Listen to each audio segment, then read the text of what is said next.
What is up, guys? Dashing here for episode 635 of Community Universe Mode and edition number 12 of Supremacy, the fallout of Purgatory, guys. And we are now on a straight shot to the show of shows, Ascendant 7, 4 weeks away. Ooh, mamma mia. I am as excited can be.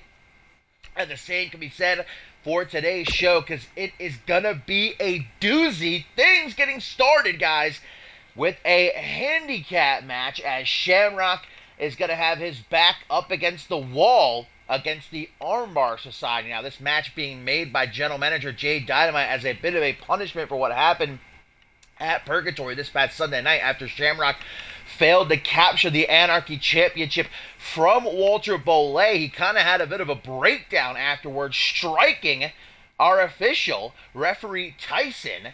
And so Dynamite is simultaneously giving him a chance to rewrite that wrong, while also making sure that it's made clear you can't go around just hitting everybody you want, you know what I mean? But Shamrock has also been promised by Miss Dynamite that if he is victorious, he will receive another shot at the CMV Anarchy Championship, guys. However, in order to do that, he's going to have to overcome the current CMV Unified World Tag Team Champions, who are set to defend their titles in the final battle against the Sully Bros at the grandest stage of them all. Remember what's on the line: more than the championships. If the Sully Bros lose, they will never receive another shot at the title so long as the ABS hold them. If the ABS lose, guys, then Baron Blade must leave CMV. But how are the Sully Bros, and more specifically Chris Sullivan, feeling right now after Baron Blade defeated him clean one-on-one at Purgatory? Just one of the many, many shocks that night. Most definitely going to have our share of him tonight as well, because in our main event, guys, he is back, shocking the wrestling world at Purgatory when he returned for the first time in over 5 months to attack Josh Wolf, costing Xander Slate the match via disqualification. Bob Luger, and he's going to be going one-on-one with Brett Angel. Whew. Get out of town and take a bus.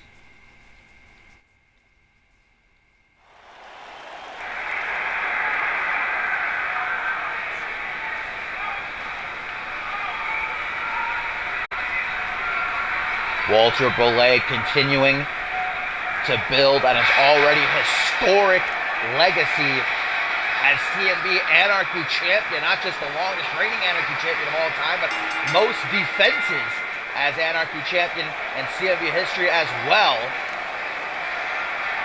Not just that, but also co-owner of the Unified World Tag Team titles, winning them back at Homecoming inside of that Hell in a Cell. Baron Blade, interestingly enough, absent from their side, probably licking his wounds, because even though he was victorious at Purgatory, Chris Sullivan still put a whooping on him.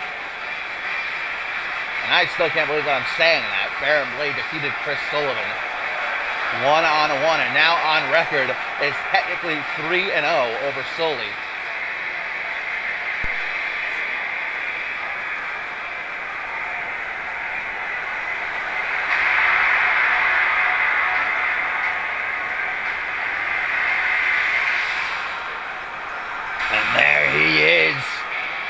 The man-beast known as Shamrock, who up until Purgatory, man, was ripping everybody, putting his path clean in half.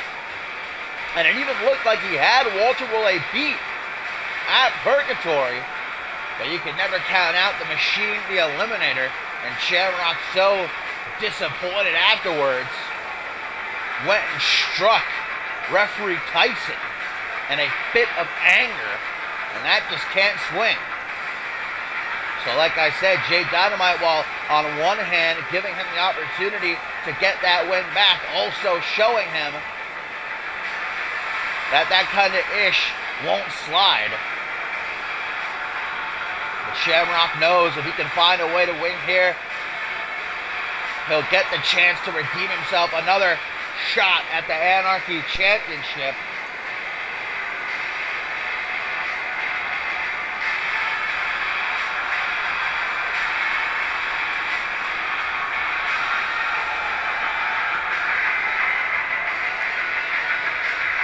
What's up, J-Rob? Is that what we are, family people? You're definitely my family people. So here we go, guys. Handicap match. Gonna get things... Hang on a second.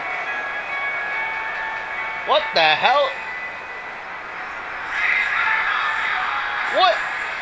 What are the Sully Bros doing out here? Chris and Willie are not scheduled to take part in this match, guys. The former Unified World Tag Team Champions, though, looking like they're dressed to compete. Now, hang on a minute. Has the rug just been pulled out from under the Armbar Society? In no kind of good mood is Chris Sullivan, and the same can be said for Willie. But wait a minute. I think this may still be a handicap match, guys, but the sides have certainly changed. Now it's the Armbar Society who are down a man. Yes, this is now a 2v3 handicap match, ladies and gentlemen. As Walter Bolay and Shamrock continue their fight from Purgatory, the Sully Bros trying to take a shot at the ABS before their final clash at Ascendant 7. And this is great for Shamrock, who thought he was going in alone. Fireman's Carry takedown, and Shamrock gonna go right in to pull Bolay to his feet with that front headlock punch to the back of the head. Up against the ropes, and Shamrock. Oh man. A little bit of a sit-out powerbomb using the ropes for some added oomph. Bringing the ropes with him right there. Shamrock almost decapitating himself, but Walter Bolay now having a hold of the head. Walter Bolay, who as of late, these past few months are the ones used to having the numbers advantage with Baron Blade in their corner. Time and time again screwing over the Sully Bros. I guess Chris and Willie said enough is enough. It's our turn. Gary Reed, now the legal man, and he's got his own score to settle with Shamrock. Last week here on Supremacy, Shamrock absolutely decimated Gary Reed in only a few minutes. As Walter Blake can do nothing but watch from ringside. This is that stomp. Shamrock with the 110th Street Slam. A stomp to the knee just for some good measure. Misses the shoulder thrust in the corner. Gary Reed gonna make him pay. Oh man, what just happened right there? I'm not too sure. I think Chris Sullivan may have taken a cheap shot. That allows Shamrock to retake control. Single knee backbreaker. And the Man Beast gonna look for a tag himself, but Reed not about that life as we get a back suplex dropping Shamrock right on his neck, and those clotheslines are going to start doing some serious damage with Gary Reed right now with a one-armed pendulum backbreaker, and that's some impressive strength considering that Shamrock probably has a good 20-30 pounds on the American Dragon. Shamrock seems to want to make that tag, attempting to crawl to his corner. Gary Reed going to cut him off. Catapult European uppercut. That is vintage Gary Reed. And it doesn't seem like he's done either. The Armbar Society, despite being the ones handicapped here today when they thought they were going to have the advantage over Shamrock, Walter Bolay off the shoulders of Gary Reed, paying homage to his tag team partner with that elbow drop. And will that be enough? Can Walter Bolay keep Shamrock at bay? Remember, I assume the promise still applies. If Shamrock's victorious, He gets another shot at the Anarchy Championship. Chris Sullivan just got absolutely planted with that Hangman's DDT. But what is Belay doing? Shamrock's the legal man. Sullivan with a European uppercut. Shamrock back to his feet. Huge suplex. Just going to throw Walter Belay all the way across the ring. And Shamrock is feeling it right now. Pointing to Chris Sullivan. Giving him some thanks for coming out here to back him up tonight. Couple of shoulder tackles into a huge back suplex. Shamrock is done playing around. Going for that destructive spine buster of his, but instead of forearm smash. Punch to the pec there by the Machine. And an Irish whip into the corner of the ABS. Back elbow, enziguri. Shamrock just going completely limp as he drops down to the canvas. Camel clutch position. Walter Belay hammering away with those forearm smashes across the head. Top of the show here on Supremacy episode 12. And now, switching positions, as Gary Reed is the one jumping from the shoulders with that elbow drop of his, and I don't think Shamrock could survive another one, but luckily Chris Sullivan, before even the count of one, and now look at that, returns to the apron. Gary Reed is not happy about it, though. Belay's got to get out of the ring. Doesn't want to cost himself this one via disqualification. Reed's going to try to capitalize on the still wounded Shamrock, who might want to think about making a tag. He's been legal this entire match. Smash to the lower back. Now up over the shoulders. Fireman's carry position. This won't end well. Drops sternum first on the top rope. And then a double leg drop to where the sun don't shine. Seems as though the man beast may be starting to dwindle. The longer this matchup goes, for sure the more it will benefit the Armbar Society. At least if Shamrock refuses to tag, but the match may be over right here. Spinebuster. Shamrock, will he earn himself another shot at the Anarchy Championship? Very, very close count. 2.99999. Shamrock still has something for Gary Reed, though, pulling him up to his feet just to drop him back down with that single knee to the kidneys. Uh-oh, and Shamrock creates the distance. We all know what he's going for here. That earth-shattering spear, but Gary Reed leapfrogging it, and Shamrock just freaking plowed himself face first into the mat. Chipping away at the arm, trying to set up that cross arm bar back suplex. Both Sully Bros asking for the tag, and there we go. Here comes Chris. He was in a foul mood after being upset by Baron Blade at Purgatory. Jawbreaker. Reed staggers back. Clothesline, gets a drop to a hold. I think Chris Sullivan's anger is getting the best of him right now. He just keeps throwing himself at Gary Reed, and Reed is ready for everything. Not letting his temper get in the way of the game plan. Tag to Walter Belay, and an immediate boot right down the gullet. Chris Sullivan himself failed to capture the Anarchy Championship from Walter Belay a few weeks ago inside of a steel cage. And you know the Sully Bros would love to take the ABS down a peg before Ascendance and cost Belay that Anarchy Championship. And I think if Shamrock gets another shot, he'll get the job done this time. So close to knocking Belay off his pedestal at Purgatory. German suplex.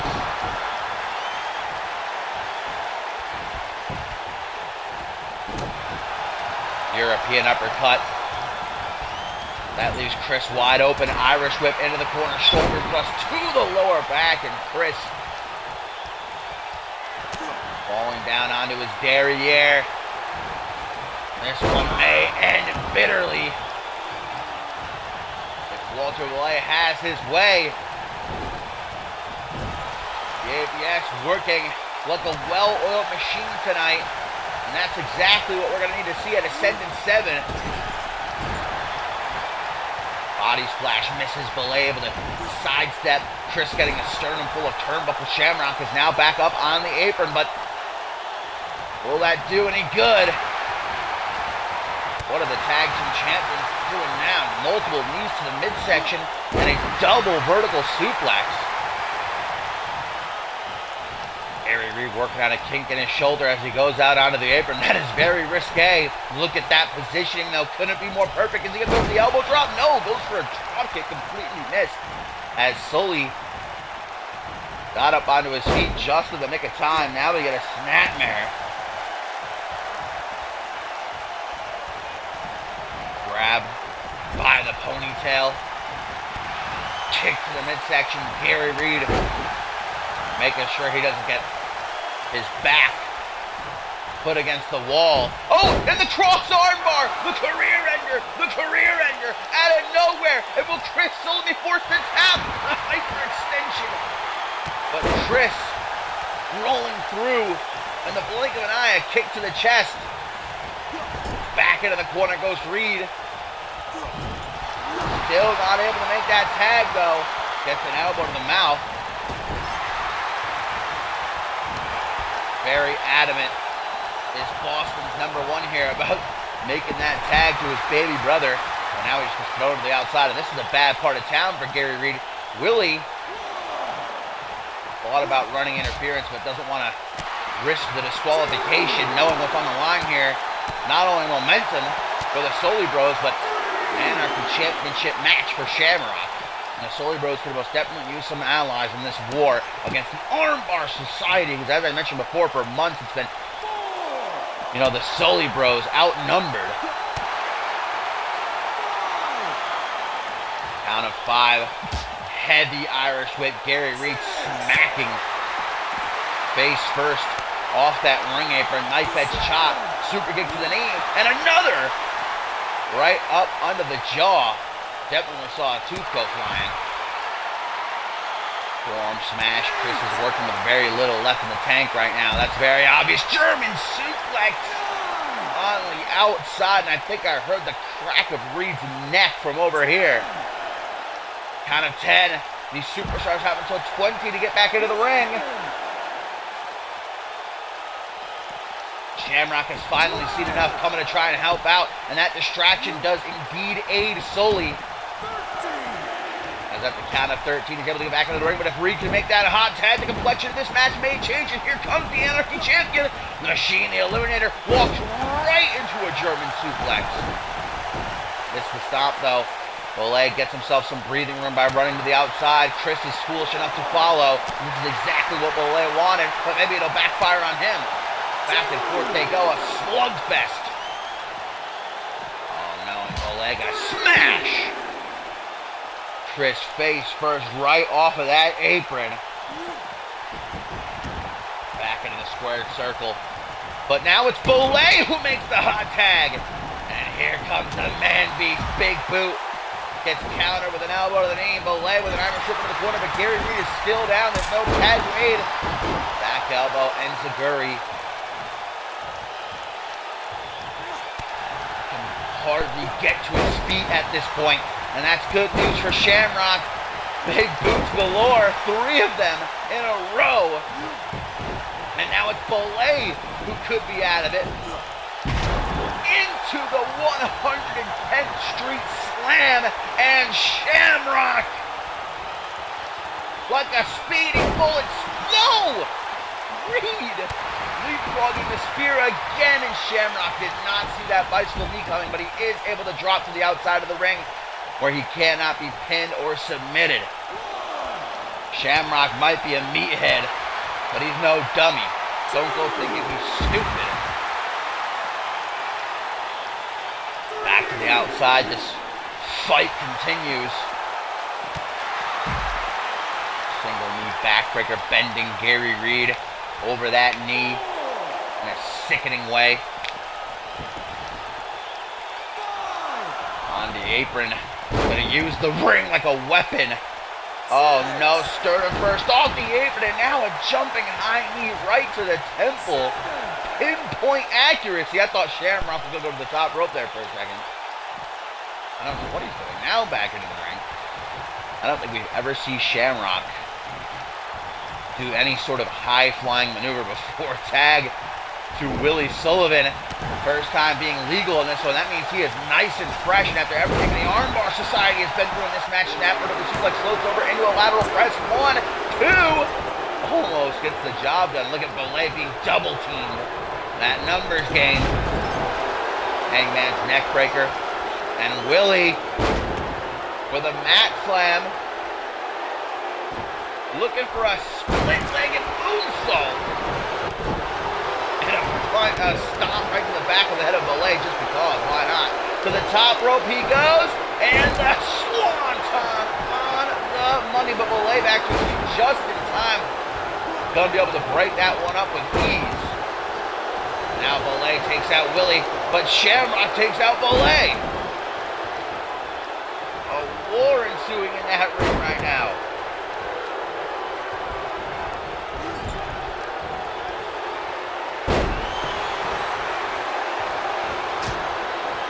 Knife edge chop. Gary Reed not out of the woods yet, but with Belay down, the odds are even more severely stacked against them. Fall and drop kick. Look how Willie just won't let freaking Belay rest. He's got to get out of the ring. He should have been disqualified by now, honestly. Referee Tyson finally getting the count a little bit too late. Elbow drop to the inside of the thigh.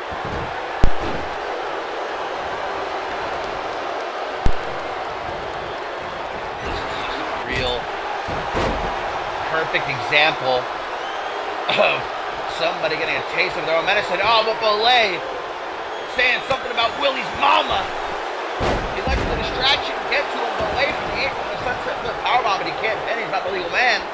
Gary Reed snapping back to reality. European uppercut.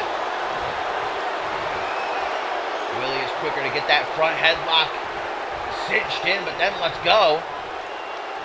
Fireman's carry, drop down into an impaler DDT. Gary Reed looking to take it home for the ABS. The career killer. The career killer. That cross armbar. Willie is trapped. He has nowhere to go. But he's able to fight out just like his older brother did earlier. A kick right to the face.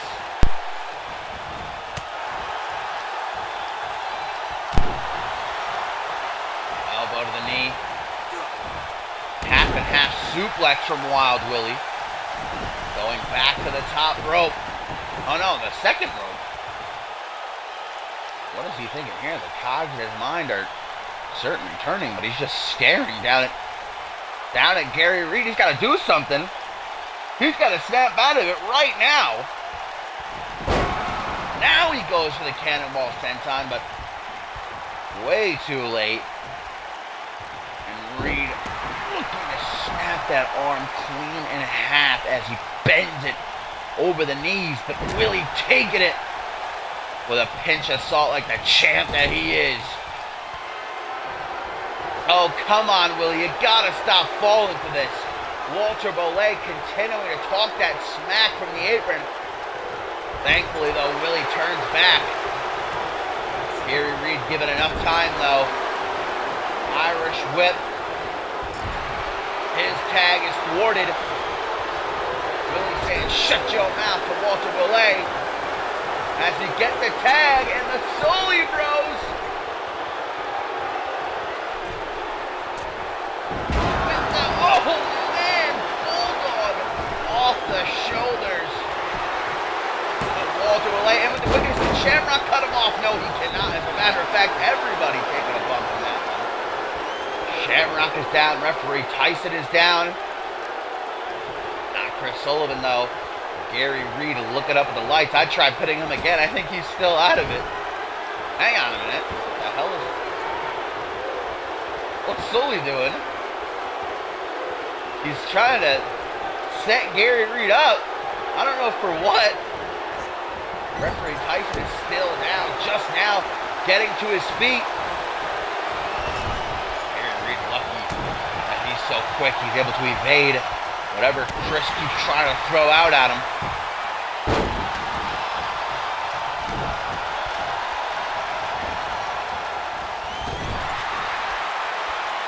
Sullivan's shoulders slumped, covering sweat. All 5 of these men, as a matter of fact, looking worse for wear. Tag to Shamrock now. What sort of teamwork will we get between these two? A double backstabber. Running senton. Someone the size of Shamrock. That is going to hurt. You're going to do it again. This time getting some momentum off the ropes first. Gary Reed has been getting absolutely obliterated in this match. To the top rope he goes, and we know what he's got to be looking for. That elbow drop that Shamrock has already felt in this match. Oh, but moves out of the way. Doesn't want it. The second time, did he hit the spear? I don't think he got all of it. Shamrock knows that, and not even going to try for the pin.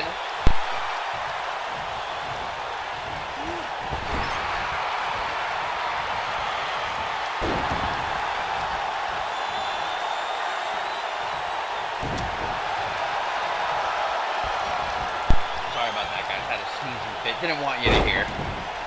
Shamrock. Back suplex into a German. I'm going to finish off the trifecta with a beautiful textbook execution of that vertical. And the spine buster that would probably put any normal man through the mat. Gets the 3 count, and Shamrock has earned himself another shot at Walter Boulai's Anarchy title, and definitely gonna have to give some thanks to the Sully Bros who pulled through tonight to help out their boy.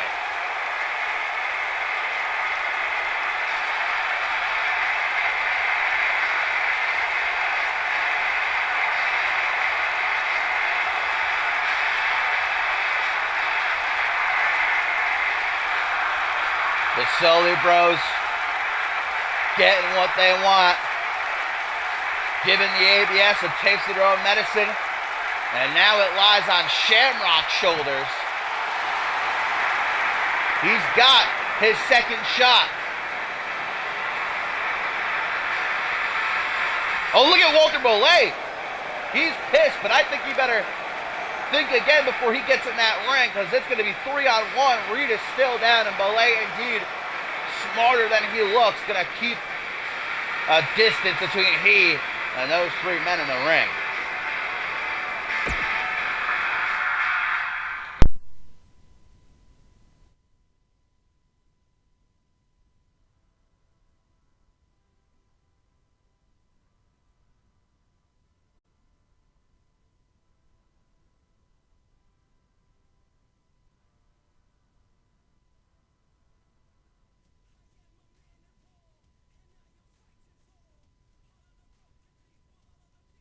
Coming up next, guys, here on Supremacy, episode 12, the brand new CMV International Champion Chris Proudfoot in action, looking to get his reign underway as he takes on one of the men he shared the Elimination Chamber with this past Sunday night at Purgatory, and Angelo Babos. Babos was actually eliminated before Proudfoot ever entered the chamber itself. He was one of the 4 locked inside of those pods, but in the end, Proudfoot, bloodied, bruised, drenched in sweat, going through hell to emerge as the last man standing and the brand new international champion. How are both these men feeling? Probably not great.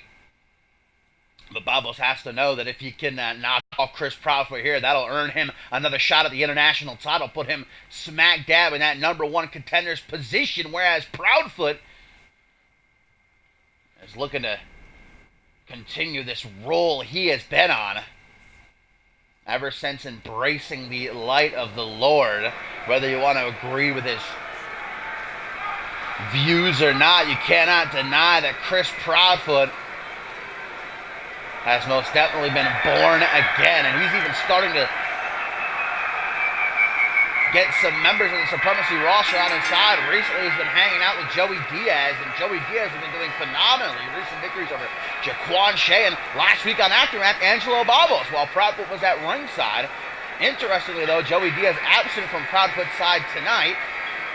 Wonder why that is.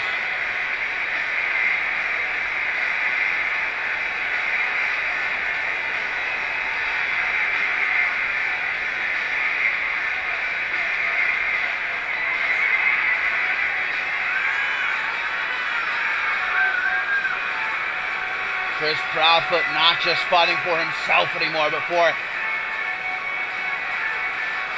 his Lord and Savior.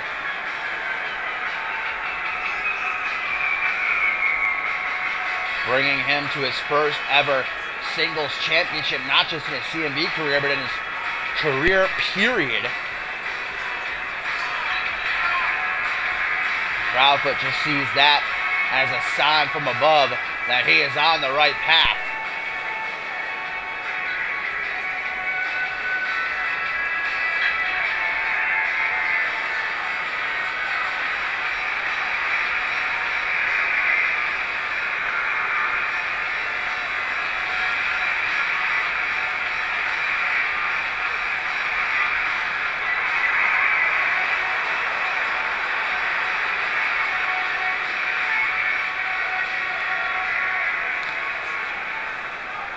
The road to Ascendant 7 is clear of all roadblocks now.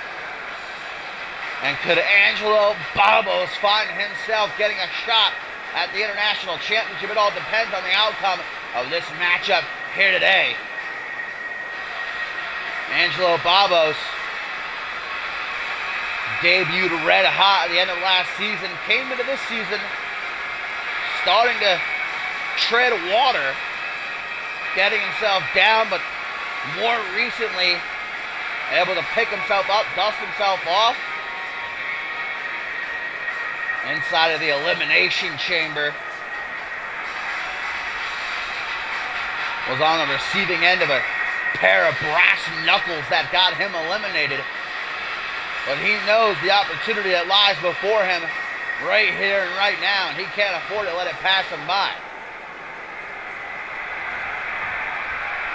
So here we go, Chris Proudfoot, Angelo Babos, non-title match as referee Tyson rings the bell, and we get this thing started. Kick to the midsection, tries to go for a jumping DDT to follow it up, but he needed the midsection by Babos, and then a back elbow. Gonna put him right on his back. Babos grabbing the ears, staring Proudfoot in the eyes. Single boot to the chest, though. There's a dragon screw. Babos got to find a way to stay on top of Proudfoot here. Dragon screw of his own. And a kick to the chest.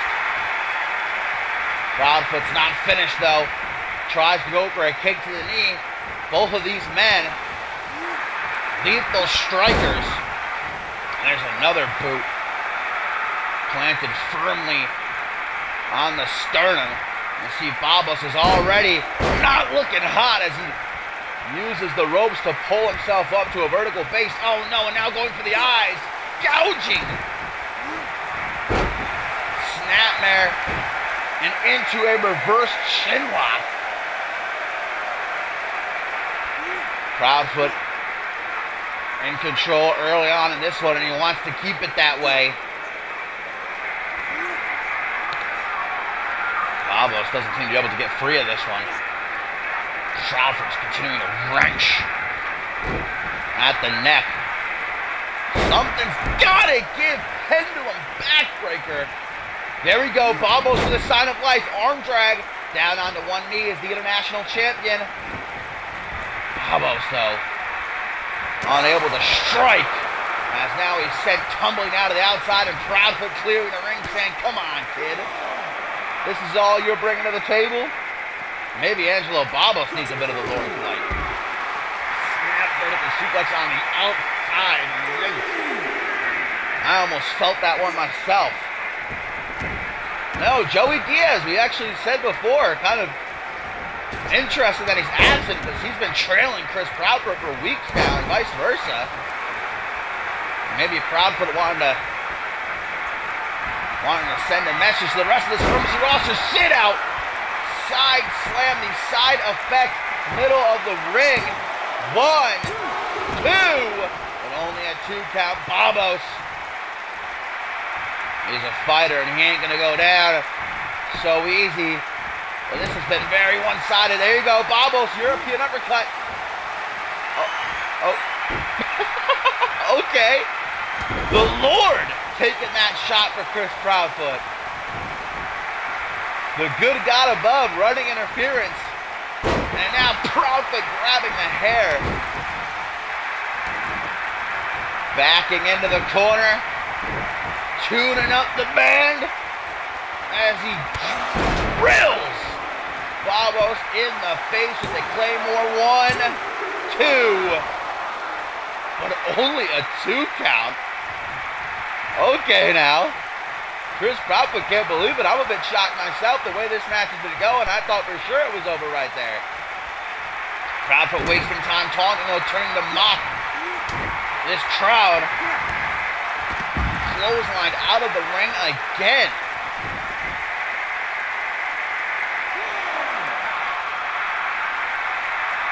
Scoop slam, Babos drops down behind. Back into the ring, knows being ringside won't do him any good. Can he get the shot off?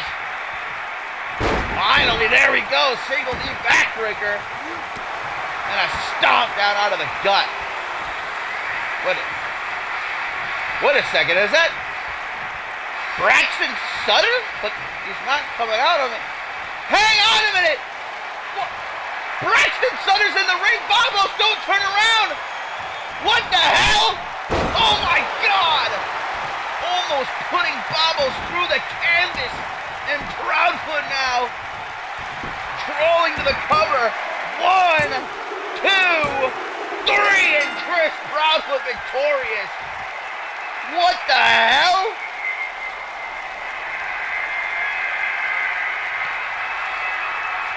Chris Proudfoot, just as Angelo Babos finally got some breathing room, and it looked like he might be able to turn this one around. Braxton Sutter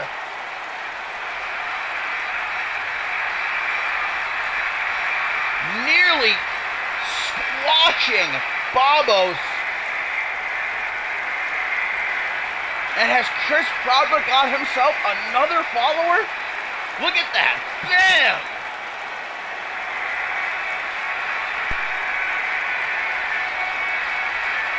Another look here. Angelo Babos had no idea. Disgusting choke slam. And Proudfoot just slithering into the cover.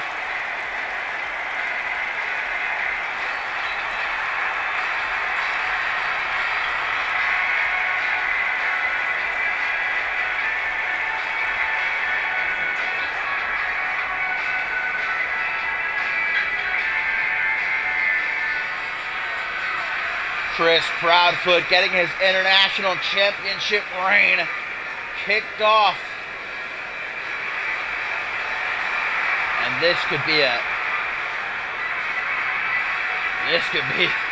very interesting road to go down.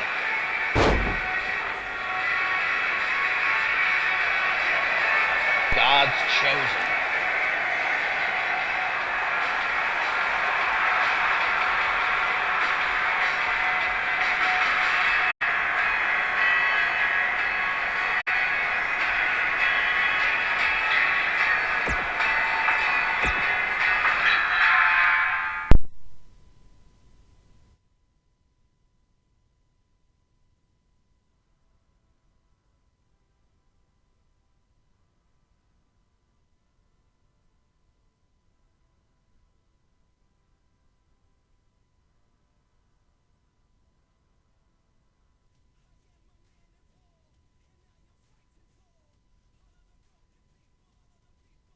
Still a lot to come, guys, here tonight on Supremacy episode 12, including our huge main event where Bob Luger makes his in-ring return for the first time in almost 5 months against the outcast Brett Angel. We've also got Brian Jacobson one-on-one with Hayden, but coming up next, it is the Dream, Sam Valentine, set to go toe-to-toe with Aleister Knox in what will hopefully finally be Knox's return match.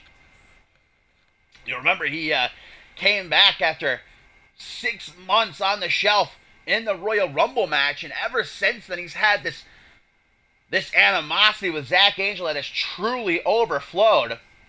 Time and time again, we were supposed to get them one-on-one in an actual clean match, but it was either Zach Angel or Aleister Knox on any given night attacking each other before, during, after, backstage, the last time we saw these two was a couple of weeks ago, and they were so fiercely going after each other. They knocked out referees, superstars backstage, trying to get involved, trying to pull these two apart. It's definitely reaching a fever pitch, but let's just freaking, pull a Chris Proudfoot, fold our hands together and pray to the Lord above that Aleister Knox can finally have his return match here. Reports say that Zach Angel is not in the arena tonight, so hopefully we'll actually get to see Knox and Sam Valentine go mano a mano.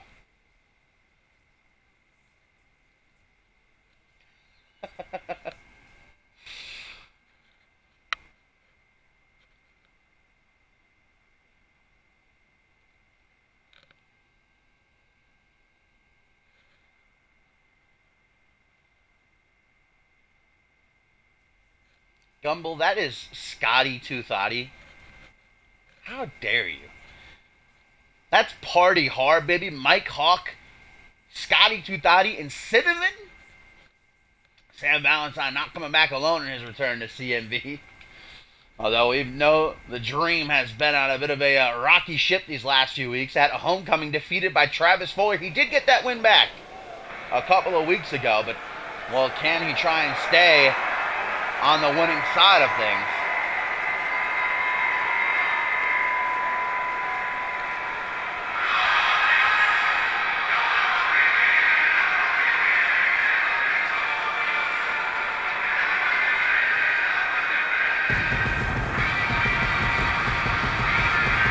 Cinnamon just freaking going off on her own down the ramp. Just itching to get things started here tonight.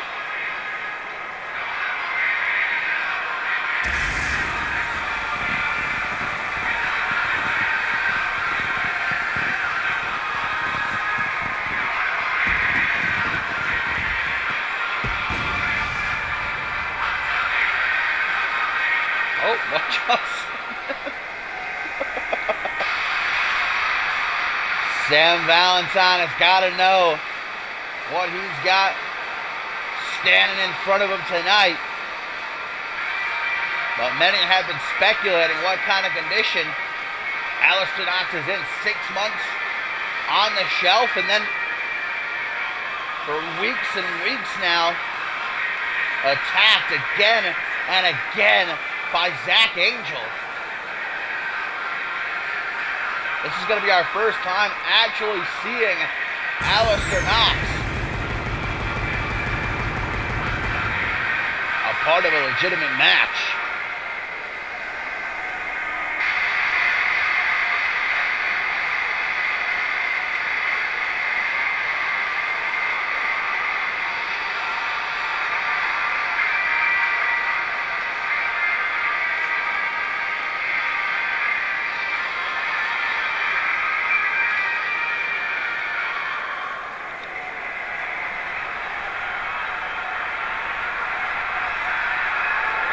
Everybody who has ever watched CMV, past, present, or future, will know the name of Aleister Knox, and just saying it sends shivers up and down my spine, goosebumps on my arms now as that ominous smoke fills the arena.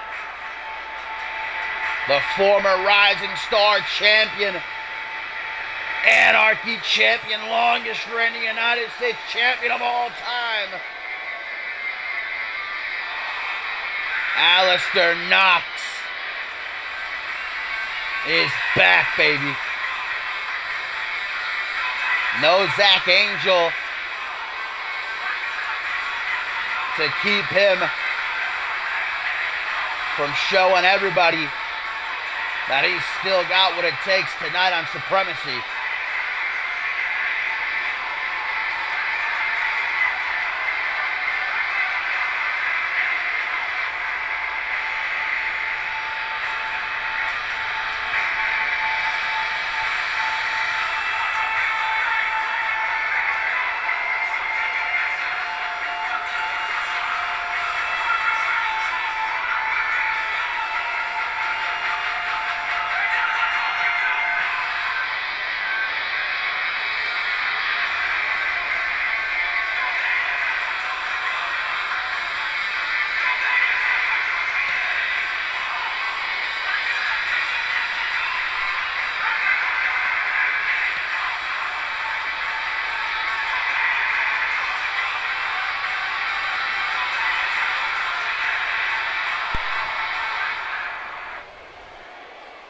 So here we go. Sam Valentine and Alistair Knox one-on-one. There are a lot of eyes on Knox in this match. This is his first singles bout in almost 8 months.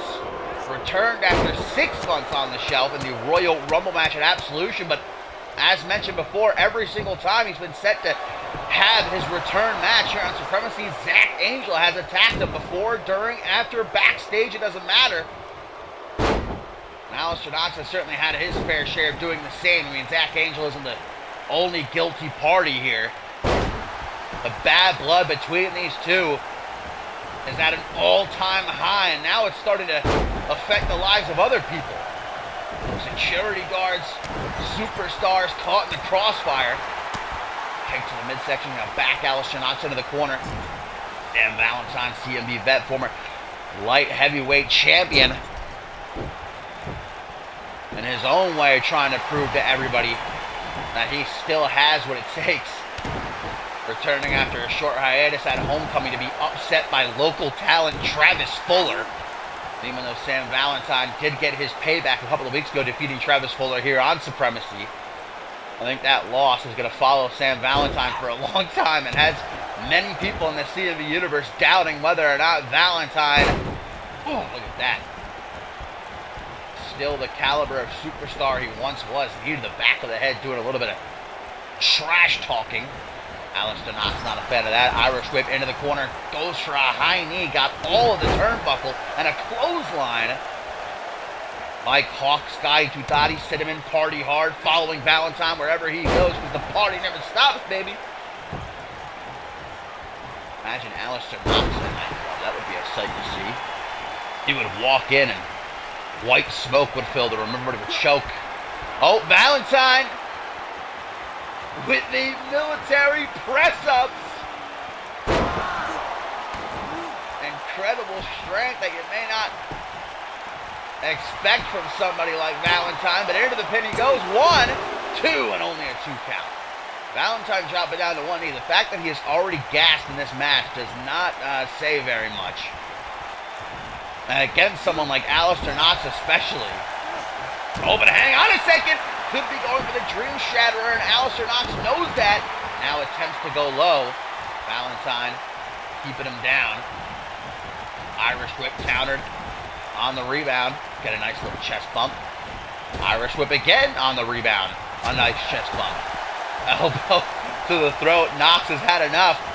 He's going to use the ropes to just choke Sam Valentine out. My God, that should have been a disqualification, I feel like. That was over a 5 count. Left out to dry. Alistair Knox from the apron, drilling a knee into Valentine's skull. Dream to his feet, barreled over. Forearm smash, clothesline, modified face buster. Knox shoots the half, lateral press in the middle of the ring. 1. Scotty Tutati over there from this camera angle. Looks like they might be oh no, and look who decides to give Valentine an opening. Scotty Tutati flashing those good looks of hers, and Knox momentarily distracted Valentine. They're trying to put him away, and Knox just like that, censorship in deep, and Valentine has nowhere to go. Will Knox claim his first victim in a long time? No! Valentine!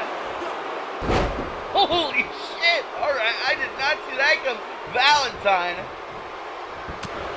slamming Knox down onto the mat to break the hold of censorship there.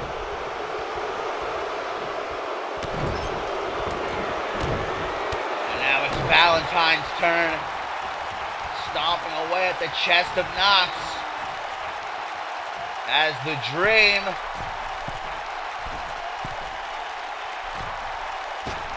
with the Shatterer. Double boots to the chest, and I think that may be night-night. Will Sam Valentine become one of the few men to ever defeat Aleister Knox one-on-one? Uno, dos, tres, he will! Sam Valentine with a phenomenal victory. I guess Aleister Knox is still working with some ring rust, and understandably so. His first singles match in 8 months.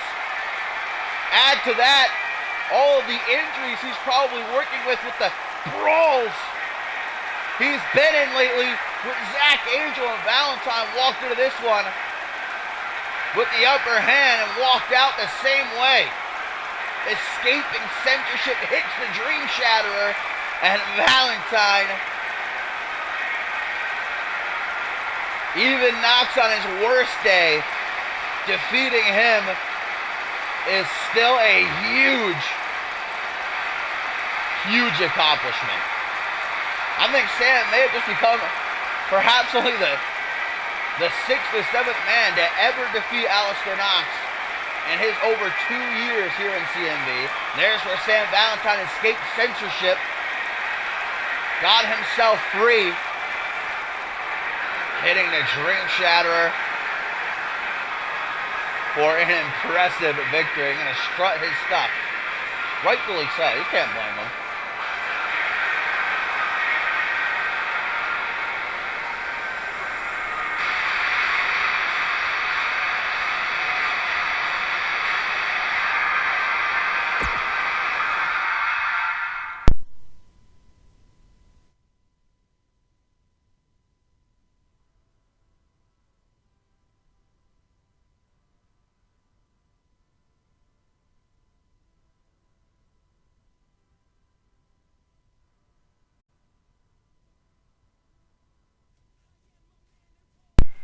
Well, coming up next, guys, before we return to some in-ring action here on Supremacy Episode 12, I have been told that Ozone has asked for a microphone and a few minutes to come out here and speak his mind. Understandably so, after what happened last week. It was Dada and Ozone one-on-one. Kyle Ross would come down to the ring, continuing the battle he had with Ozone the week prior. Dada would take advantage to defeat Ozone, and it was revealed afterwards with a handshake that Dada was the one who hired Kyle Ross to take out Ozone. In his debut on Twitter, Dada saying, "I wasn't going to let some freak in a mask overshadow my historic debut here in CMV, becoming the first ever female competitor in the men's division, intergender matches." And Ozone, not in any sort of good mood, now going to come out here to speak his mind.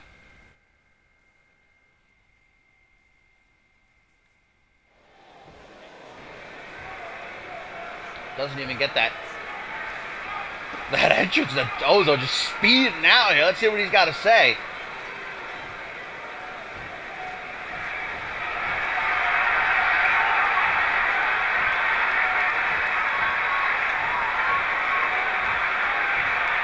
So Ozone telling Dada, "Why don't you handle your own business? Don't talk trash from a distance and send somebody after me. How about you get your hands dirty?" Oh, Ozone is not a happy camper right now, and you can't blame him.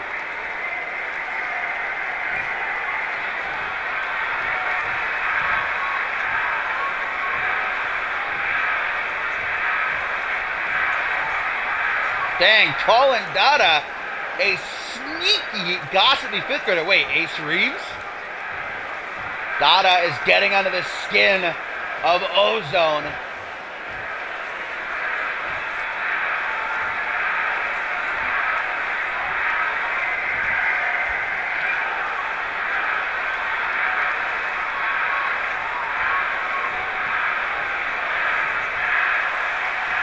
Oh man, Ozone's calling out Dada. He wants to fight. He wants to do it right here tonight. Saying, "Put on your big boy boots and let's do this." Will Dada respond to the challenge, though? She will. And Ozone maybe seem a bit surprised.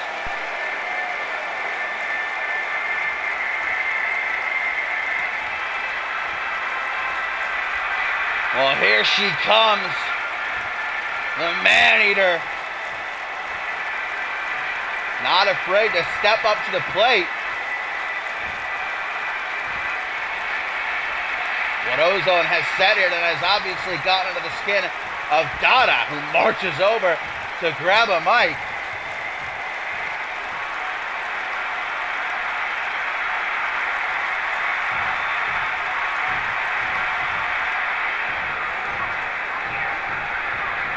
Oh man, and Dada continuing on what she said earlier this week on Twitter. I'm not going to let some freak in a mask overshadow my historic arrival here to CMV, and now calling Ozone boring. Nobody wants to hear it.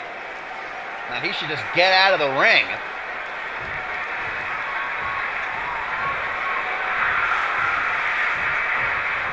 So Ozone saying he's a bit surprised. He didn't expect Dada to come out here alone. You know, where's Kyle Ross? I didn't think you had the guts. But Ozone also say he doesn't think that Dada has the guts to back up her words. The fans here chanting, "We're not worthy," for some reason. Oh, and here we go. Dada saying, "Face me like a man. Let's do this, you and me, one-on-one. I'll put a hurting on you so bad you'll never get in the ring again."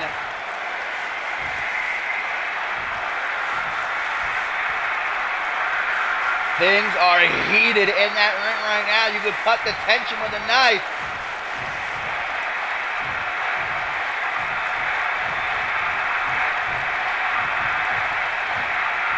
Ozone saying, "Why don't you put down that mic already? Stop rambling. And let's do this right here, right now, in the ring on Supremacy episode 12. Will Dada accept? Are we going to get a match?"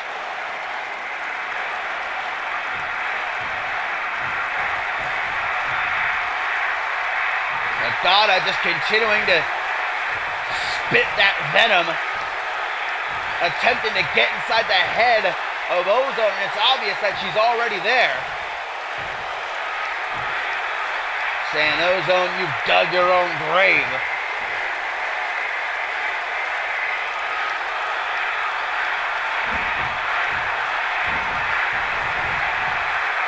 Oh, so Ozone saying, "It's obvious you're not going to fight me tonight, so let's do this. Let's make it big." And Ozone has challenged Dada to a match at Ascendant 7, saying, "I want to put on a 5-star classic that'll have everybody talking." Are we going to have it, Ascendant 7? Oh, but Dada saying, "I think you know deep in your heart that you're not going to face me. You're scared. Because if you do, I'll expose you as the fraud that you are." It's obvious that Ozone wants to fight, if not here, then at Ascendant 7, but Dada continuing to try and keep Ozone at bay.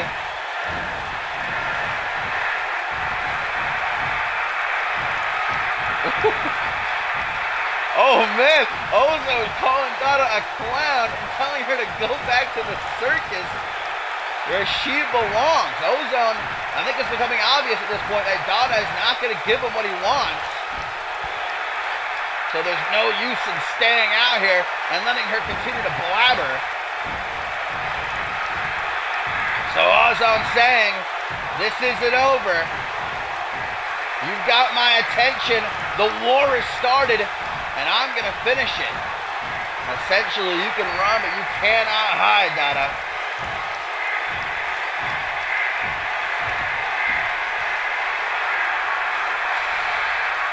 Ozone wants a match at Ascendant 7.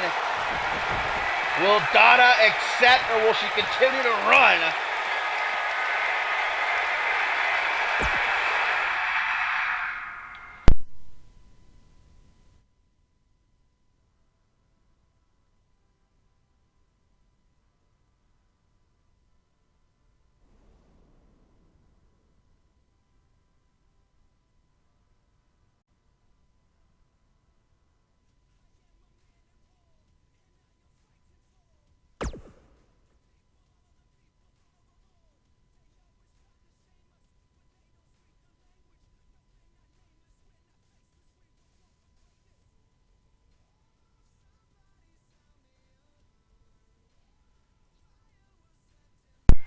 Are you guys ready for this one? Because up next we return to action in the ring as Brian Jacobson is going to go one-on-one with Hayden. And still to come in our main event, it is the in-ring return of Bob Luger as he takes on the Outcast Brett Angel. These are two matches that can headline any given pay-per-view. But it was both of these superstars who were locked inside of the undisputed World Heavyweight Chamber Elimination Chamber match this past Sunday night at Purgatory, and Brian Jacobson actually made it to the end of the line. It was him and George King killing each other for over 20 minutes, it seemed like, until George King was finally able to put Brian Jacobson down for the 3 count and become the new undisputed World Heavyweight Champion. So now it is confirmed. The main event of Ascendant 7, Royal Rumble winner PJ Moon will challenge undisputed World Heavyweight Champion George King. But where does that leave Brian Jacobson?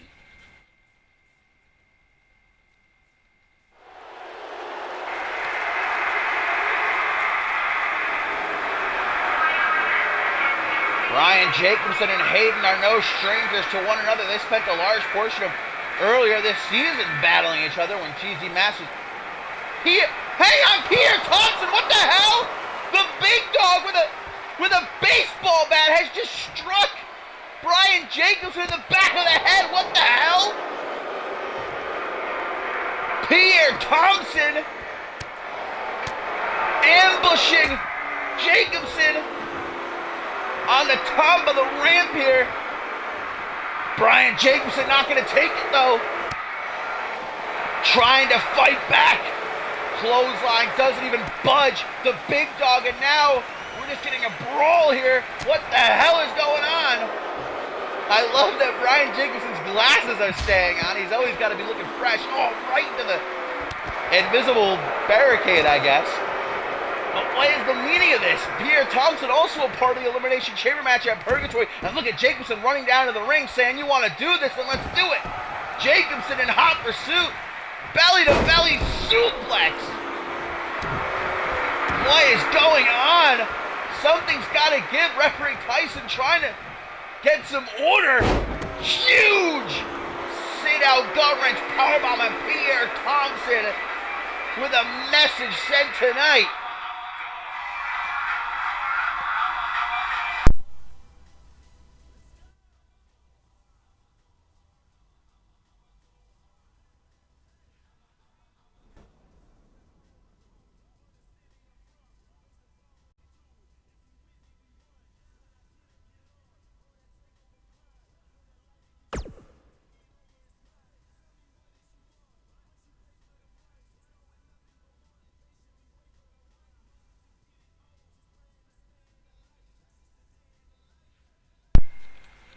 I don't know exactly what the message is that Pierre Thompson just sent by putting down Brian Jacobson in the middle of the ring, but it most definitely was sent.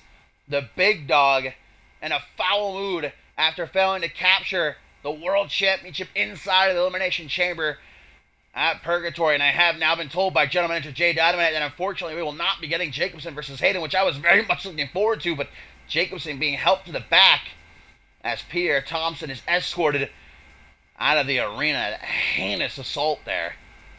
The show must go on, and our tertiary main event is coming up next. Still to come, we have got Royal Rumble winner PJ Moon continuing to prepare for the main event of Ascendant 7, where he will challenge George King for the undisputed World Heavyweight Championship. Guys, he goes one-on-one with Andrew Briggs. Falls count anywhere. And in our main event, Bob Luger returns to the ring for the first time in 5 months to do battle with Brett Angel. But first, it is a rubber match between Jason Spade and DRH, who have been doing battle this past month. First, it was Jason Spade knocking off DRH in a non-title match last week here on Supremacy, though, when the title was on the line. DRH able to retain. So now the championship once again is not at stake, but Jason Spade is going to settle a score, and this is 2 out of 3 falls.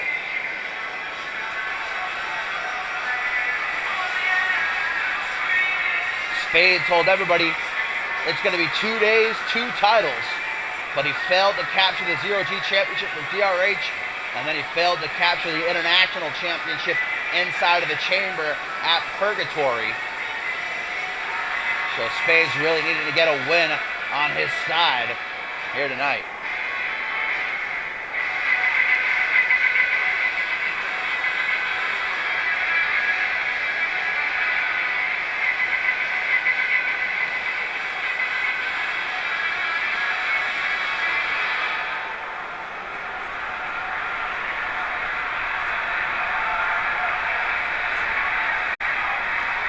Jason Spade really can't afford to take another loss, especially at the hands of DRH heading into Ascendant 7. But if Spade is victorious here tonight, perhaps he could find himself receiving another shot at the championship.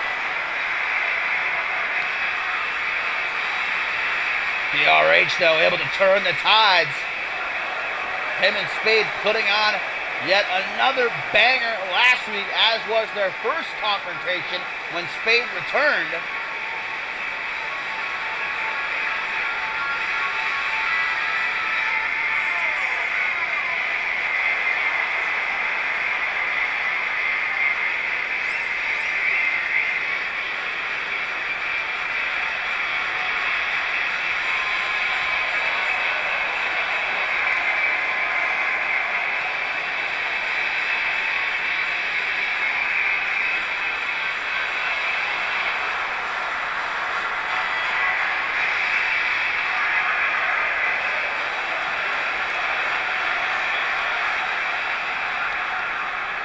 Here we go. This is a non-title match, but the best man will be proven. Currently 1-1 between each other. 2 out of 3 falls getting underway as the bell rings. Colorado will tie up, and Spade gonna overpower DRH, even though both men are pretty much the exact same stature. Height, weight, again, Jason Spade. Could say bullying our Zero G champion there into a side headlock now. From a vertical position, Spade able to push DRH back into the ropes, gets himself free of that side headlock. On the rebound, we get a leapfrog, a drop down, and a kitchen sink. Jason Spade really been through the ringer these past couple of weeks. We were all pretty sure that he suffered a concussion in his match with DRH last week and walked into the chamber with it. Spade was the first man eliminated inside of the Elimination Chamber. I haven't received any sort of word, though, from the medical crew if Spade is actually suffering from an injury. But if he is, hopefully he doesn't worsen it here tonight. Man, what a kick! One! Oh, trying to score the first fall early, but just barely able to get that 1 count. Stomp onto the face. Spade gonna drag DRH by the arm into the middle of the ring. They're gonna lay those knees into the temple, one after the other, again and again, scrambling the brains of the Zero G champion. Another stomp down onto the face. No respect to be had, at least on Jason Spade's end. Gator roll transitioned into a crossface.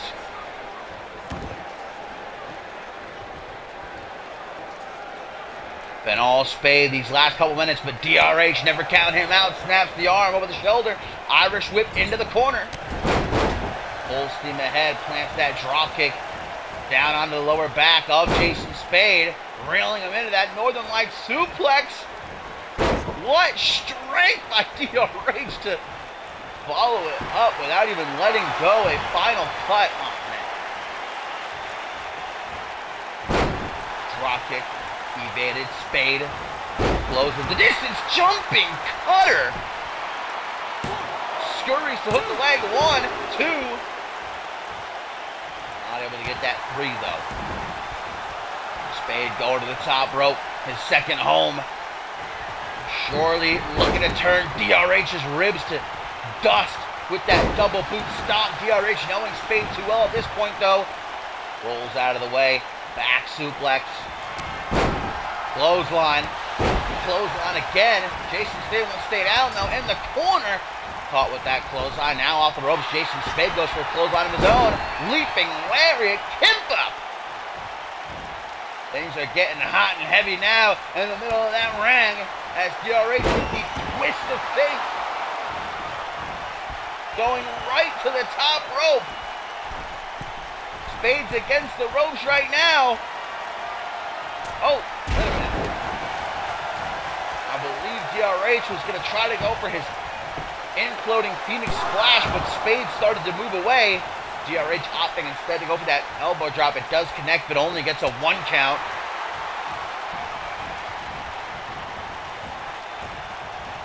Spade now going to get smashed off the top turnbuckle. DRH surely no sort of fan of what Jason Spade has been saying about him these past few weeks.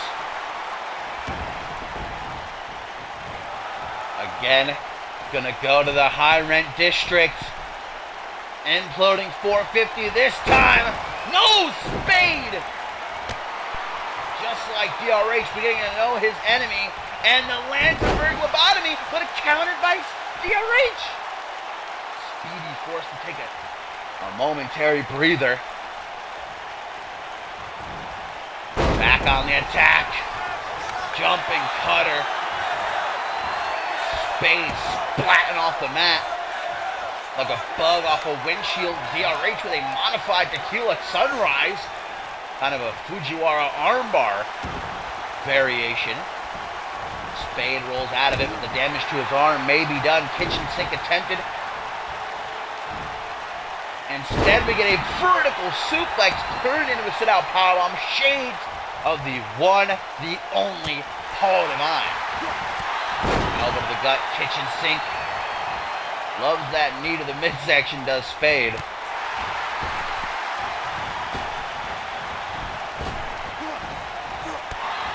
Goes for another kitchen sink, but DRH instead finally able to counter it.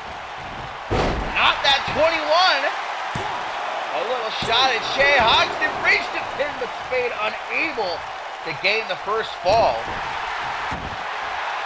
This is not for the championship, but it is 2 out of 3 falls. The score going to be settled between these two. Currently 1-1.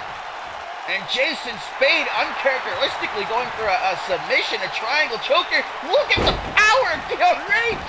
Powerbomb. Breaks himself free. Backslide driver from the champion. And look at that positioning. Could it be better as DRH climbs to the top? Will he finally be able to get the imploded Phoenix Splash? Yes, he will. But just as much damage may have been done to himself. To the pin as quickly as he can. 1, 2. Oh. Jason Spade digging down deep, unwilling to give DRH the lead. I meant 1-1 in terms of their prior outings, not in this match, J-Rod. DRH holds a victory over Jason Spade. Jason Spade holds a victory over DRH. This is the tiebreaker. 2 out of 3 falls, and DRH with a beautiful top rope wheel kick, and now to the outside. Holy shit! Absolutely amazing, and that is why he is the ZOG champion. Then goes for a super kick. Jason Spade, there's nowhere to run, nowhere to hide. That'll keep him safe from DRH, it would seem. Thrown back to the ring, attempting to pick himself up, using the ropes. Knee to the chest. That's making it hard for me to breathe. Just watching. 1, 2. Hands atop his head, Jason Spade. Might be beginning to wonder how the hell did I beat this guy a few weeks ago on Aftermath. Slingshot from the ropes back towards the center of the ring, and DRH feeling real froggy in this match tonight. Another imploding 450, but Jason Spade able to see it coming, and now it is he who scales the ropes. Double boot stomp this time finds its home. slithering into the pin. Will Spade gain the first fall? 1, 2, 3. He will. Jason Spade up 1 point on the Zero-G champion. But remember, this is 2 out of 3 falls. DRH still has a chance, but he's going to have to score 2 falls in a row. Slipping into that deep end, Jason Spade off the ropes. 619! Dialing it up. The Tiger feint kick, and Spade goes right to the top rope now. Flying high for a rolling savate kick. But DRH gets out of the way. Maneuvers out of that scoop slam. And DRH with a submission attempt of his own. Sharpshooter! Sharpshooter!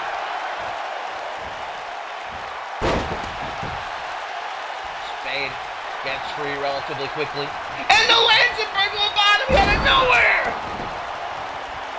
Just like that, Spade. 1, 2. But DRH, like the champion that he is, doesn't want to give Spade the satisfaction. Spade is a smart man, though. He knows that he has DRH hurting right now, so he's going to stay on top of him. Counters DRH right out of the corner. Spade going right overhead, though. Ducks the clothesline. What an elbow! The energy coursing through Spade's veins right now. Another kick. Almost sending his boot right through DRH's chest. On the rebound, bicycle knee. Caught by Spade, elbow to the thigh, but... Oh my Lord! I still don't know what to call this to this day. It's like a freaking chicken wing modified with a... I can't even begin to fathom what the hell that is. Oh my God! Haluva kick. Wiping the face of DRH right off, and now Spade. I think his anger gets the better of him. Better be careful though, because disqualifications are in effect.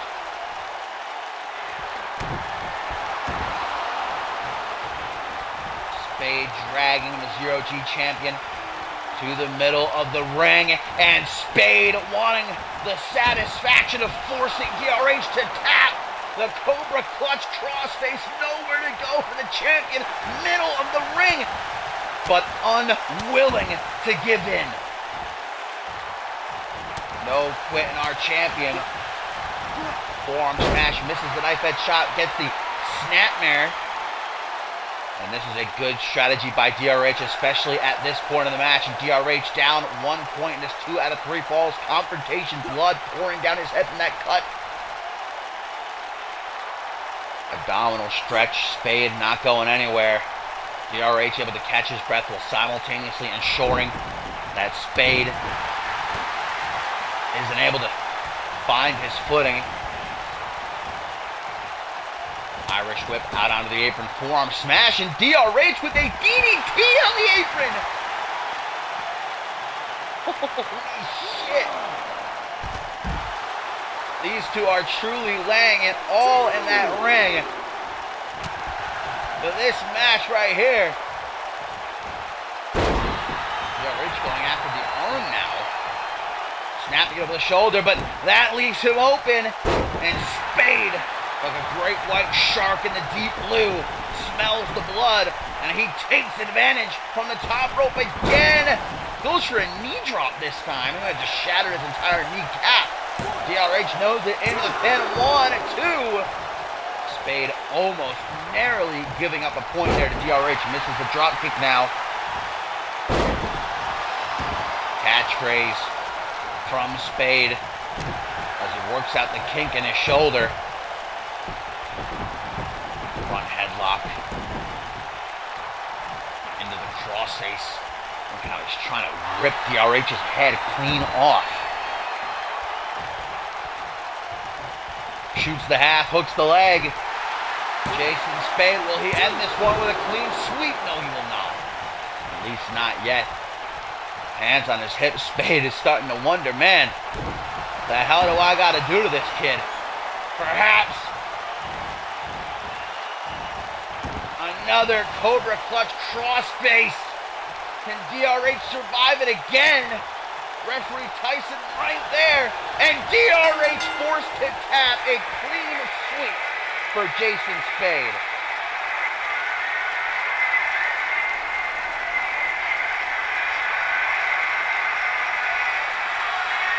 And that has to feel real good for Spade after the couple of weeks that he's had.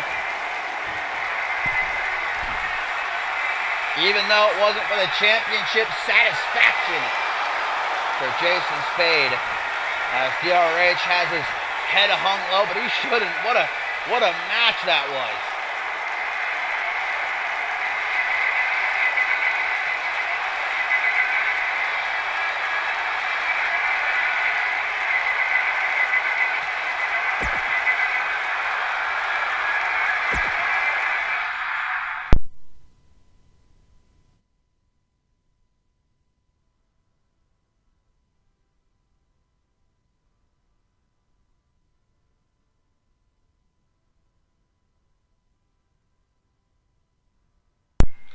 And before we get to our main event of the evening, guys, where we will see Bob Luger make his return to the ring one-on-one against the Outcast Brett Angel, our co-main event going to pit PJ Moon against Andrew Briggs, and it is Falls Count Anywhere. PJ Moon continuing to try and prepare for his main event match against George King at the shows Ascendant 7 in 4 weeks for the undisputed World Heavyweight Championship. And Moon, since winning the Royal Rumble at Absolution, has spent these past couple months trying to knock off as many former world champions as he can. This past Sunday night at Purgatory, again forcing the submission artist Kevin Silva to tap out again. But now he goes up against a man that he knows very well, a man he spent much of the earlier part of this season battling for the undisputed World Heavyweight Championship. These two winning the second annual X-Gen Tag Team Classic together, former Fusion Tag Team Champions. A bigger question heading into this one, though, may be what kind of condition is Andrew Briggs in? He fought tooth and nail, the medical crew, to compete here tonight. He's got a lot of pent-up frustration he wants to take out, and PJ Moon going to be the recipient. Ryan Kent not here tonight. He's recuperating from his injuries that he suffered at the hands of Andrew Briggs last week here on Supremacy that kept Kent out of the Elimination Chamber at Purgatory. But it was Andrew Briggs who, of course, had his rematch for the undisputed World Heavyweight Championship ripped from his hands by Kent. And this is the main event of Ascendant 7. We may have gotten in another universe if Briggs did get his rematch, if he did beat Reese Ortiz and then survived the chamber.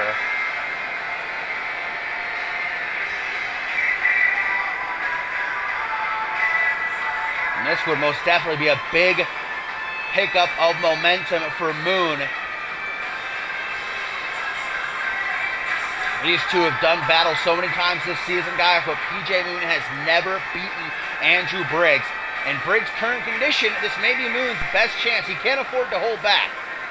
These two are most definitely not as close as they once were, but they did sort of patch things over. Able to work together against their common enemy in the Control, and Percy Simmons more specifically. But there you see Andrew Briggs bandaged up, guys. Currently suffering from a plethora of injuries at the hands of Ryan Kent. But as always, the heart of Andrew Briggs shining through. The doctors told him, man, you can't compete tonight. You may even have to miss Ascendant. But Briggs said, absolutely no way in hell. And I want to prove tonight that I am just fine. Even though last week he freaking jumped off a semi-trailer down onto Ryan Kent in a freaking concrete floor.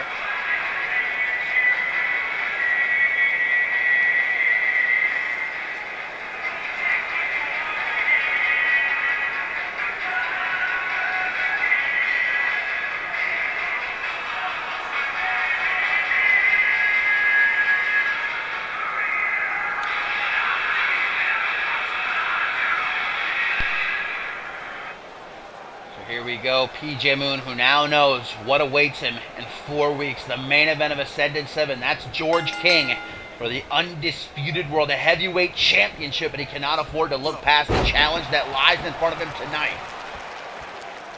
Things gonna start slow between these two. It's been a long time since they've gone one-on-one.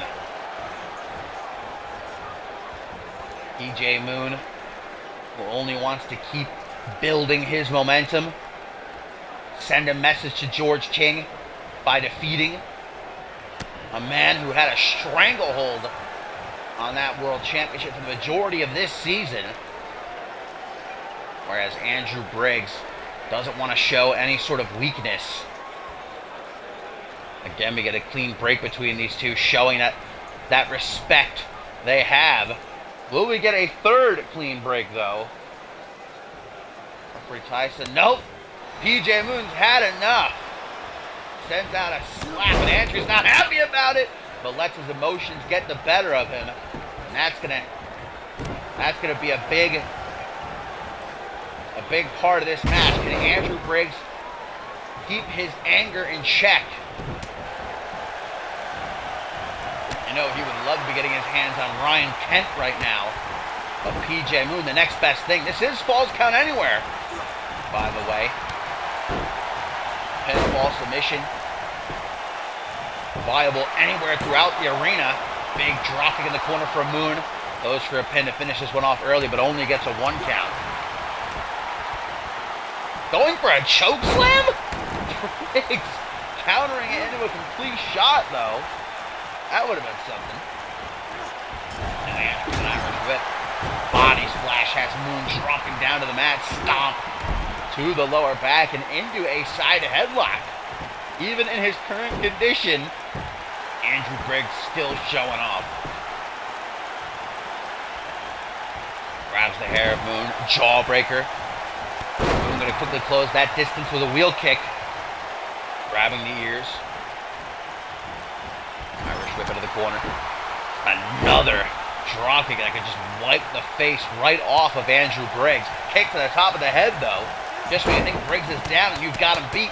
Cross body lefts and rights. All of that frustration that's just been building up week after week.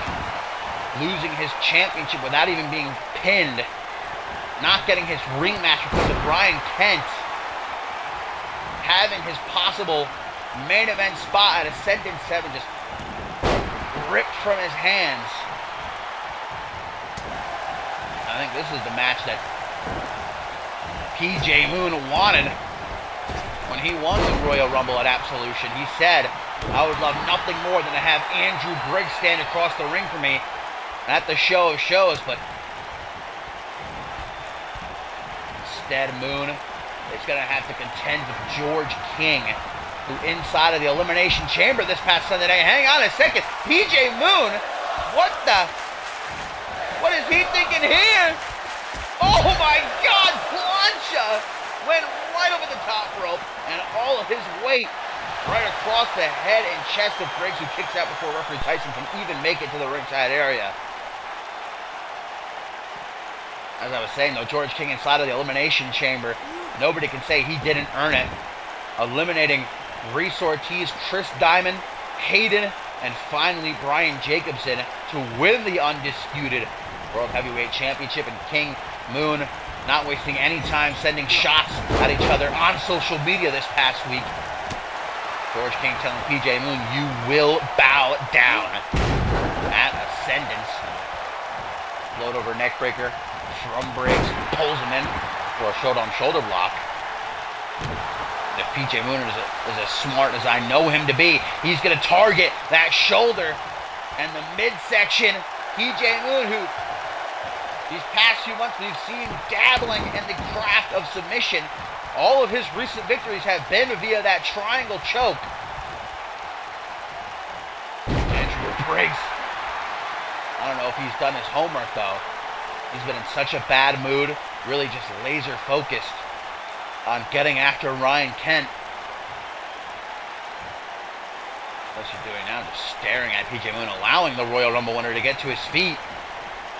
What is PJ doing? Maybe a bit of reluctancy by both men. Kick to the midsection though, and Briggs with the fisherman's driver. Moon dropped right on the top of his head. And will the trend continue? Andrew Briggs. 2.999. But not able to get the job done as he takes a step back, rolling neck snap. PJ Moon has never been able to defeat Andrew Briggs in their many outings. Will the same still be said after tonight's shining with a short arm clothesline, middle of the ring, and hooks the leg. 1, 2. Okay.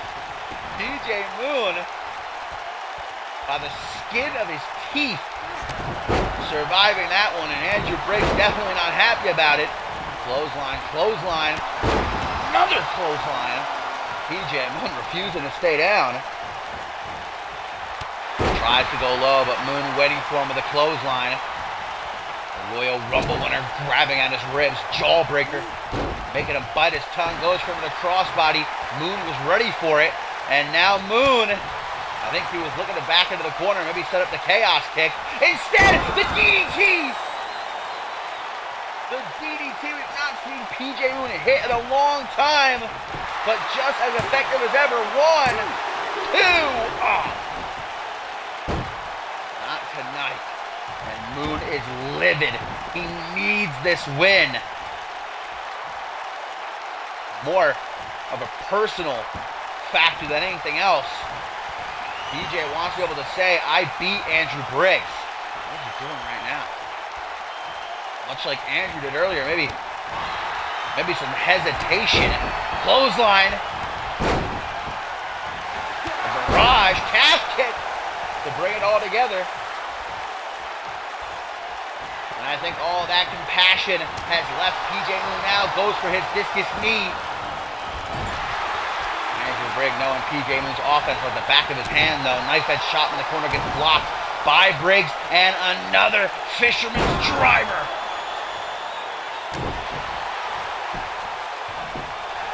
Hooks the leg. 1, 2.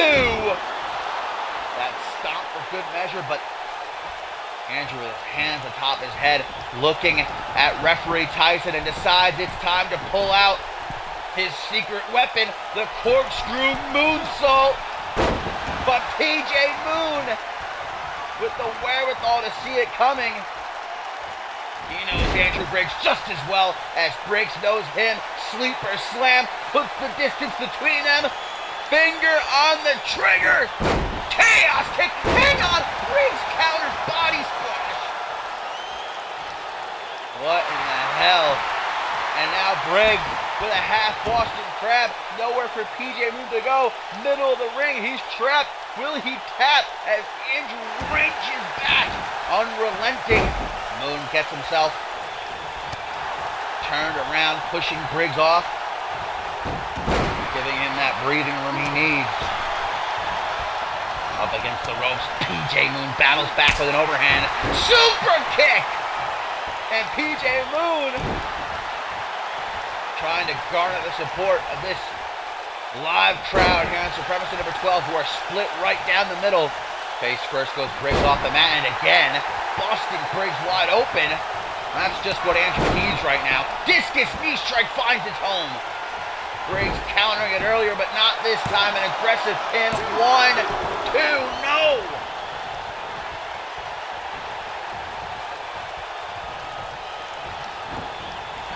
Andrew Irish whip, PJ Moon hanging on for dear life. Will he take that trip to the outside? Andrew Briggs bringing him back in with a stalling vertical suplex. Perfect positioning as Briggs is going to give it another shot. Will it connect this time? Corkscrew moonsault, no! Moon has got it down pat, as this would have been seen, and a clothesline right to the back of the head. Moon busting himself open. That's how adamant he is to get this win. And a clover leaf by PJ Moon as the blood pours down his face. But Briggs able to throw him off. This may be the best match between these two yet. Moon rolling to the outside, but there won't be any refuge. Briggs with a drop kick! Just like he did to Ryan Kent last week off the semi-trailer. Remember, it is false count anywhere, but PJ Moon kicking out before even the count of one. Collar and elbow, PJ Moon pushes Briggs off. Cheeky jab. As Andrews got him by the hair, smashed face first off the apron. PJ Moon bleeding like a stuck pig right now. And Briggs isn't done. Where is he taking him? To the steel steps, but Moon says no thank you. 3 well-placed elbows to the ribs, those bruised ribs of Andrew Briggs. Goes for a drop kick. This cameraman might want to be careful. DDT off a kneeling position. I would not want to get between these two. Knife edge chop, deflected. Open palm, gets shot back, kick to the midsection. Jab to the throat, another jab. Knife edge chop. Back into the ring we go.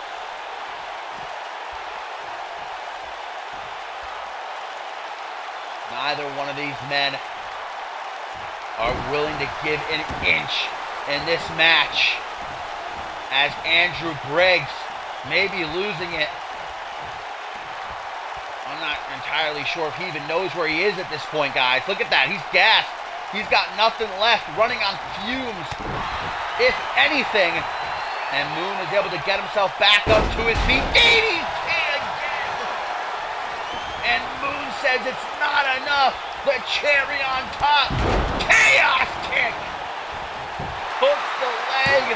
1, 2, 3. And PJ Moon has finally beaten Andrew Briggs. What a match.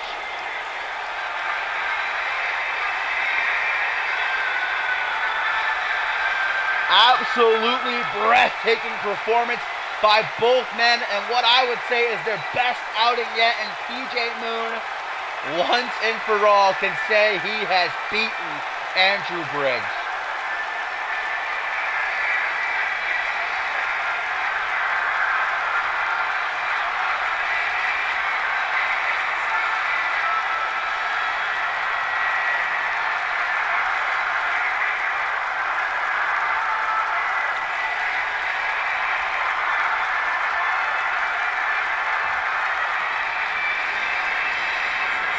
And I'd say that PJ Moon is more than ready for Ascendant 7 and George King. Looking like an absolute warrior. He's going to have to bring what he brought tonight and then some at the show of shows, though.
And here we go, my fine feathered friends. It is now main event time on Supremacy episode 12 in the in-ring return of Bob Luger, who turned the wrestling world upside down this past Sunday at Purgatory when he came back after 5 months on the shelf because of a knee injury. He was forced, you'll remember, to relinquish the International Championship, but apparently he busted his ass to make a comeback, and boy did he ever, attacking Josh Wolf during his match with Xander Slade at Purgatory, which gave Josh Wolf the win via disqualification. And afterwards on Twitter, Bob Luger saying, "I did that, Xander Slate, as a message to you."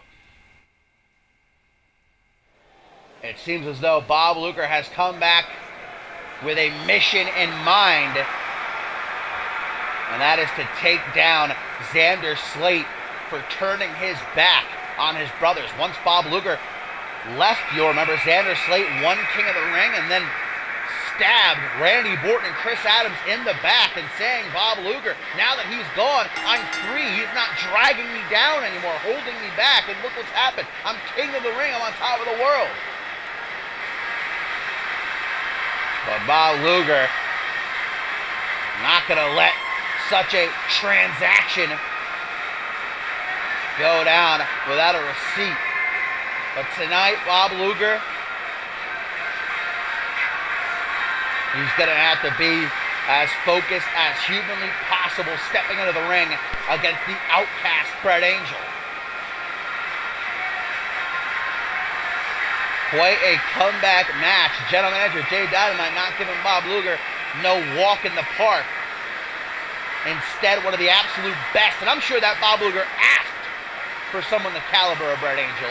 Luger wants to test himself. He wants to see, as we all do, what kind of condition he's in. Is there any ring rust? Can he knock it off?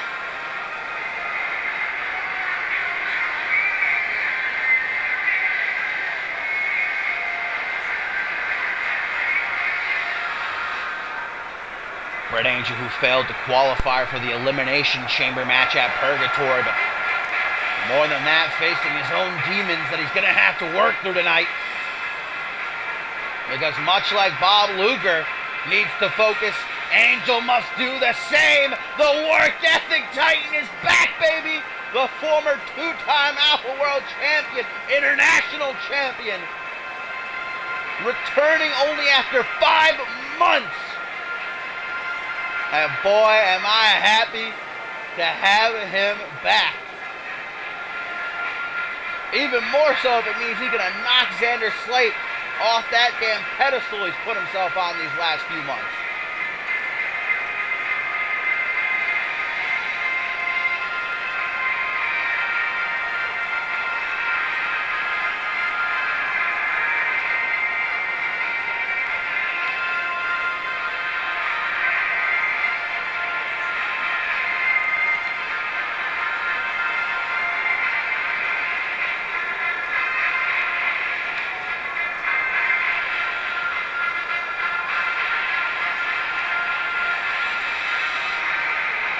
Bob Luger is back.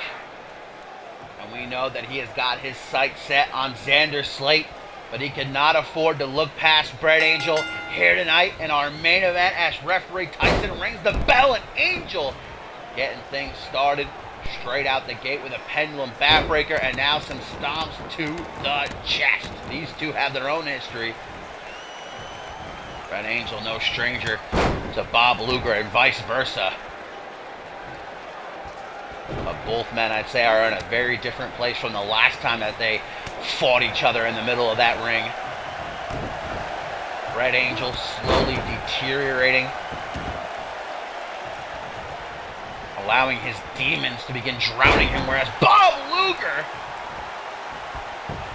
busted his ass these last 5 months, rehabilitating, and he looks better than ever, man. He looks swole, dare I say.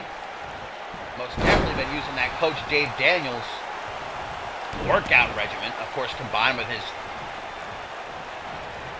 world-renowned workout powder. Is that what it is? Powder? I don't want to disrespect Bob Luger, but, you know, I'm obviously not much into that field. I don't really know what I'm talking about. Hook of the leg by Bret Angel. Only gets a 1 count, though.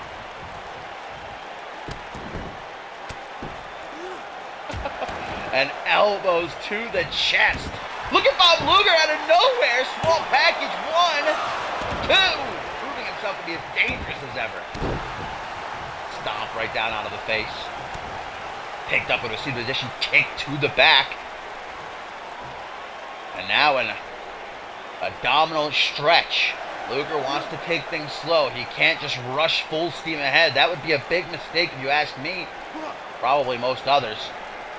He needs to feel himself out as much as Bret Angel. This is Bob Luger's first match in almost 5 months. And he's not in there with no, Dick Johnson. He's in there with one of the greatest of all time in the entirety of CMV, Bret Angel. Forearm smash, lower back. And it doesn't matter what's going on with Bret Angel. Any given day, on Angel's absolute worst day, he is still better than the vast majority. Bob Luger going to take him down to one knee. Angel getting punches off 3 of them, as a matter of fact, to the ribs, forcing the break. Slaps away the hand. Bob Luger with a float over neck breaker. Yes, his workout pattern. That's what I was thinking of. Angel on the apron, trying to give himself a chance to recuperate. Bob Luger attempting to charge him. Angel with an Emerald Fusion, or a Northern Lights driver, rather. I always get those two confused. And Angel. Bob Luger ain't no freaking ragdoll over here. That is some serious strength exhibited by the Outcast. Back body drop. Misses the stomp, though. Able to roll to the outside only for a second. Back into the fray. Luger charges. Heavy Irish whip. Sternum first into the turnbuckle with another German suplex. Angel back right into that. Look, Dick Johnson's an alright guy, okay? I like Dick Johnson. It's just, he's no Bret Angel, and you have to admit that. Speaking of, Angel kissing his wrist. That's usually a prelude. Angel's had enough. Forearm smash, inverted atomic drop, scoop slam. Luger is in big trouble now. Angel to the apron, looking for that slingshot senton, and it connects. One of the very few times it has ever. 1, 2, 3! Wait, what? Bret Angel has just knocked off Bob Luger, and quite the upset, but you can't be entirely surprised. Bob Luger has not had a match in almost 5 months.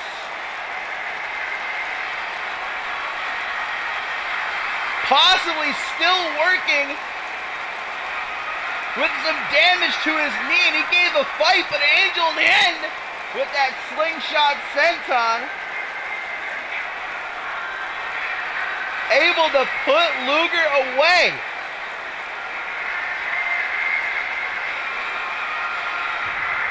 And that is a big victory for Angel, guys. You know who's smiling from cheek to cheek right now? That's Xander Slate watching from wherever he is.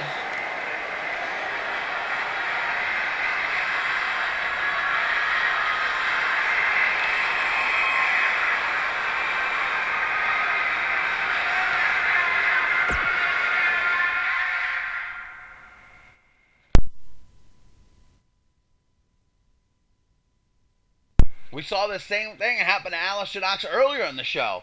He had his first match in almost 8 months, and Sam Valentine was able to take him down because of it. Ring rust really is a bitch.